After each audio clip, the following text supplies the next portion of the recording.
La Passion selon Anne-Catherine Emmerich, 36e jour. La déréliction de Jésus, 4e parole du Christ en croix. Sur le mont Calvaire, les ténèbres produisirent une impression terrifiante.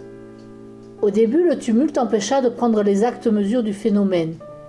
Le vacarme que faisaient les bourreaux, leurs cris, leurs imprécations quand ils dressèrent la croix, les hurlements des deux larrons quand on les avait attachés, les insultes des pharisiens à cheval, les allées et venues des soldats, le départ bruyant des bourreaux ivres, les reproches de Dismas et les réponses rageuses qui lui valurent, toute cette agitation retenait l'attention de la foule. Mais au fur et à mesure qu'augmentait l'obscurité, les assistants s'absorbèrent dans leurs pensées et commencèrent de s'éloigner de la croix. C'est alors que Jésus confia sa mère à Jean et que l'on ramena auprès de ses compagnes. Un morne silence s'abattit sur le Golgotha. Le peuple était effrayé par cette nuit insolite toujours plus épaisse. La plupart regardaient le ciel, beaucoup de consciences se réveillèrent, les gens levaient vers la croix des regards repentants, se frappaient la poitrine en se lamentant et cherchaient à se regrouper pour partager leurs émotions. Les pharisiens, en proie à une secrète angoisse, clamaient bien haut qu'il y en avait en tout cela rien que de naturel, mais ils mirent peu à peu une sourdine à leurs propos et finirent par se taire. Si par bravade, l'un ou l'autre hasardait encore quelques railleries, c'était au prix d'un effort évident. Le disque du soleil avait pris une teinte brunâtre, semblable à celle des montagnes que baigne la clarté de la lune, et un halo sombre l'entourait. Les étoiles, bien visibles dans le ciel, brillaient d'un éclat sanglant.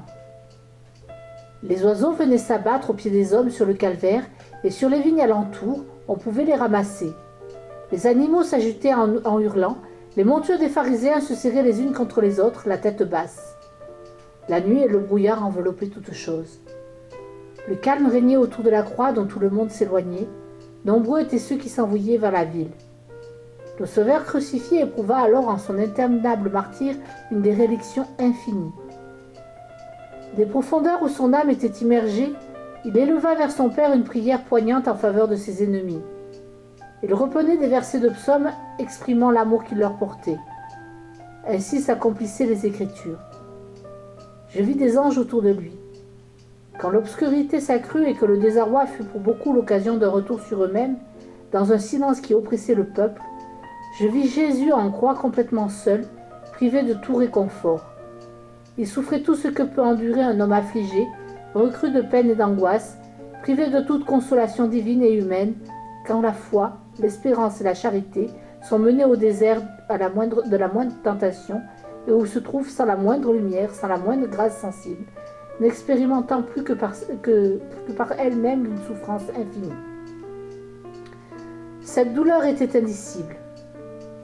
C'est alors que Jésus nous obtint la force d'affronter victorieusement les plus atroces angoisses de la déréliction, de cette nuit intérieure en laquelle se brise tout lien, toute relation avec notre être même, avec la vie, avec le monde et la nature, tandis que se dérobent à notre vue intérieure les perspectives d'une autre vie après la vie.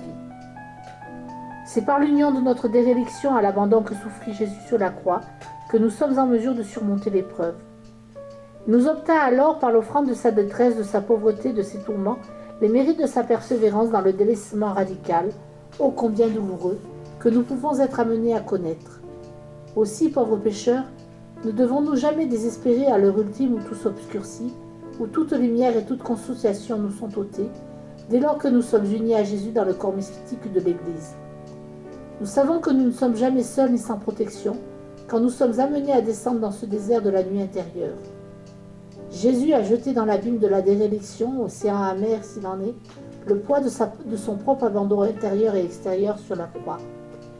Ainsi, il n'a pas laissé seuls les chrétiens confrontés à l'angoisse de la mort, à l'obscurcissement de toute consolation sensible. Il n'est plus pour le chrétien de solitude, de déréliction, de désert, car Jésus qui est la lumière, le chemin et la vie, a voulu parcourir cette voie obscure pour y répandre ses bénédictions, en plantant sa croix dans ce désert pour qu'en soit banni tout effroi. Privé de secours, réduit à la radicale pauvreté de l'abandon, Jésus fit de sa déréliction un trésor inestimable. En effet, s'offrant lui-même à son Père du ciel dans l'acte du plus grand amour, il lui remit sa vie, ses peines, ses affections, ses souffrances et jusqu'au sentiment amer de notre ingratitude pour pallier notre faiblesse et nos indigences. Il fit son testament devant Dieu, léguant tous ses mérites à l'Église et aux pécheurs, n'oubliant aucun de ceux-ci dans le délaissement qu'il connut sur la croix. Il fut avec tous jusqu'à la fin des temps. En particulier, il pria pour les hérétiques qui prétendent qu'étant Dieu, il n'a pas ressenti les douleurs de la passion et qu'il n'a pas souffert dans la mesure où tout homme normal eût souffert dans de semblables circonstances. Tandis que, m'unissant à sa prière, j'étais invité à prendre part à ses angoisses, il me sembla l'entendre me dire « Il faut enseigner aux hommes que j'ai ressenti cette souffrance de la déréliction autant qu'il est possible à un homme, parce que j'étais pleinement uni à Dieu, parce que j'étais vrai Dieu et vrai homme, et que, éprouvant tout ce que ressent l'humanité abandonnée par Dieu, j'ai comme homme et comme Dieu vidé jusqu'à la lie le calice amer de la déréliction. » Dans cette extrême douleur, il témoigna de son total abandon par un cri, permettant ainsi à tous les affligés d'adresser à Dieu, dès lors qu'ils le reconnaissent comme leur Père, une plainte filiale et confiante. Vers 3 heures, il cria « Élie, Élie, lema sabachthani » c'est-à-dire « Mon Dieu, pourquoi m'as-tu abandonné ?» Quand cette plainte de notre Seigneur s'éleva dans le silence pesant qui régnait sur le Golgotha, les railleurs se tournèrent vers la croix en disant « Voilà qu'il appelle Élie !» L'autre « Laissez, que nous voyons si Élie va venir le descendre de là. » Marie, entendant la voix de son fils bien-aimé, ne put rester plus longtemps loin de lui et suivie de Jean, de Marie, Cléophas, de Madeleine et de Salomé, elle revint à la croix.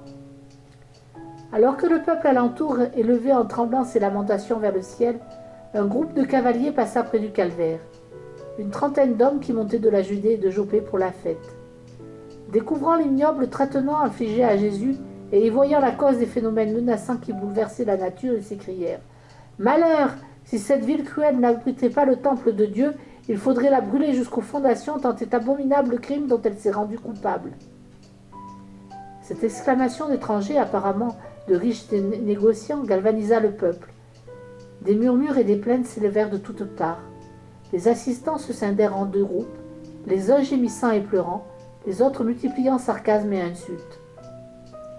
Les pharisiens se firent moins arrogants, et comme ils craignaient une insurrection à cause du trouble qui régnait à Jérusalem, ils s'abouchèrent avec le centurion Abénadar. Celui-ci envoya des émissaires au poste le plus proche pour qu'on fermât la porte de la ville et qu'on interrompît toute communication entre celle-ci et le calvaire. Un messager fut également mandé à Pilate pour requérir un renfort de 500 hommes et un autre à Hérode pour qu'il envoyât quelques-uns de ses gardes. Pendant ce temps, Abénadar maintenait l'ordre et empêchait qu'on insultât Jésus, afin de ne pas exaspérer le peuple. Peu à peu 3 heures, la lune prit la direction opposée à celle d'où elle était venue et commença à s'écarter rapidement du soleil jusqu'à ce qu'elle semblât tomber à l'horizon. Le soleil reparut rougeâtre dans une nuée qui voilait ses rayons. Mais bientôt, quoique le ciel restât sombre, il recouvra son éclat et estomba celui des étoiles. Avec le retour de la lumière du jour, les railleurs recouvrèrent leurs arrogances. C'est alors qu'ils crièrent « Il appelle Élie !» Abénadar leur enjoignit de se taire.